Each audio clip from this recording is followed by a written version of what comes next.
Hi, my name's Tim Harris. I'm here this afternoon talking to former Sheriff Dave Osmer. I believe the topics we're going to be talking about this afternoon is public safety and the Beerstown Police Department, which go hand in hand. Dave, you got something for me? Yes, Tim. First of all, I'd like to thank you for having me here. And I'll start off with the first question. Governor Pritzker recently signed the Law Enforcement Reform Act. This mandates that all law enforcement agencies implement the use of body cameras for all officers by January of 2025. How will the city fund this? Hopefully through a variety of ways. Grant funding is the obvious. There's grants that would pay more or less, I'm sure. And there will still be some financial burden on the city. But I'm assuming, and I think I'll be correct, that there'll be a number of people or a number of companies that will be offering different lease options and lease purchases and lease maintenance and different things, and we'll have to look and see what's best suited for our staff. But then again, we'll need to budget for it and make sure that we're prepared when the time comes. We do have a period of time now, and we don't want to wait till 3 months before we need them and to do something about it. We need to start planning in the future and have a plan formed and keep updating it until we have it the way that it'll be workable for us. Okay, thank you.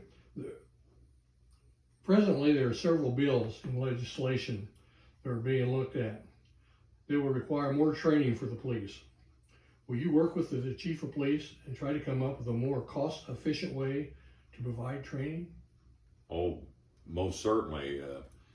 Hopefully, some of those hours required can be done online.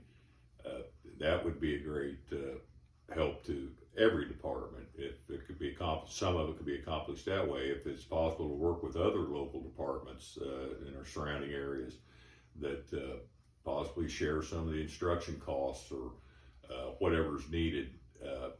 But we need to work with the chief of police, needs to investigate those things and look into our best options. And we're not sure yet what those requirements are going to be, but rest assured there'll be something new that we'll have to address. Okay, thank you. Throughout the country, Tim, over the years, in small agencies such as Beardstown, they have a problem with the mayors or the city manager trying to micromanage the police department. Would you try to micromanage the police department? No, that's why you have a chief of police. You put your trust in your chief of police and use your chief of police for that purpose. No, I would not micromanage him.